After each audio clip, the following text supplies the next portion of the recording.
Transistor BJT. BJT, por sus siglas en inglés, quiere decir transistor de juntura bipolar.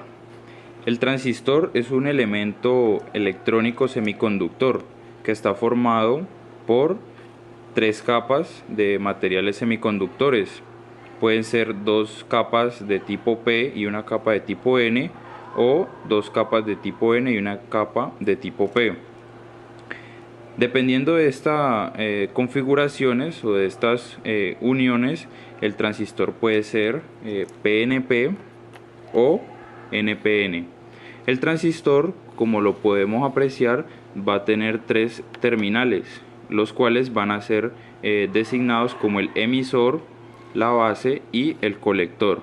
Independiente si el transistor es PNP o NPN, siempre van a tener esos tres terminales.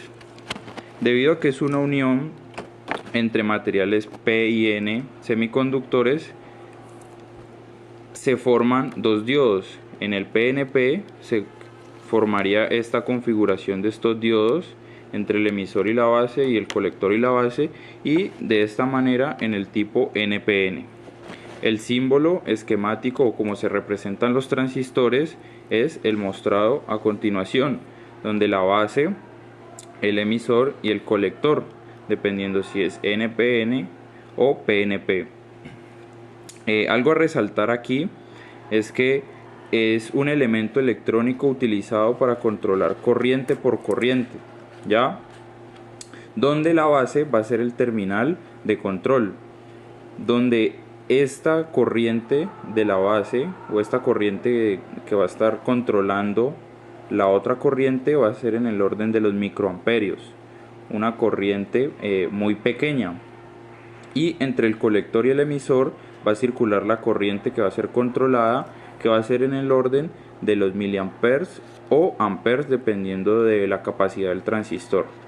La flecha en el esquemático del transistor indica qué tipo de transistor es, si es PNP o NPN. Ya, NPN la flecha hacia afuera, PNP la flecha hacia adentro. El terminal del emisor, siempre el terminal que posea la flecha, ese va a ser el terminal del emisor. Además de eso, la flecha nos va a indicar el sentido convencional de la corriente. Una forma para tener claro esto, para identificar cuando un transistor es NPN, es con la flecha, el tener presente o el decir no apunta hacia adentro, no apunta hacia adentro, podremos ver o identificar que es un NPN. Y para el PNP, apunta hacia adentro o apuntando al interior. Podemos ver que la flecha apunta hacia adentro y es un PNP. Además de eso, cabe resaltar que las funciones básicas del transistor o las aplicaciones principales son el transistor como amplificador, como oscilador, como conmutador o interruptor en los circuitos lógicos, para permitir el paso de corriente o de voltaje. Además de eso, cabe resaltar que para polarizar un transistor, para controlar corriente, se debe polarizar de la siguiente manera: el emisor debe estar polarizado directamente y el colector polarizado inversamente. Aquí se muestran las configuraciones o las polarizaciones del transistor, si es PNP o NPN, para polarizarlo de manera correcta, ¿ya? Entonces, básicamente el transistor es un elemento con diferentes aplicaciones. Es un elemento semiconductor donde tiene muchas aplicaciones en el campo de la electrónica, ¿ya?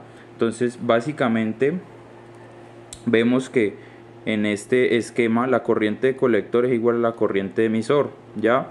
¿Esto por qué se dice? Porque al estar construido de estas uniones de materiales semiconductores, siempre la unión en el medio, la unión del material del medio, el material sándwich, va a ser más delgado o va a tener menos área que los otros dos.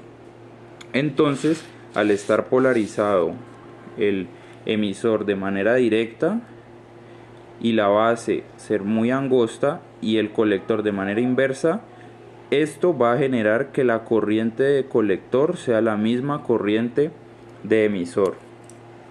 Esta parte hay que tenerla muy clara, pues para efectos prácticos siempre vamos a utilizar o a establecer que la corriente de colector es igual a la corriente de emisor.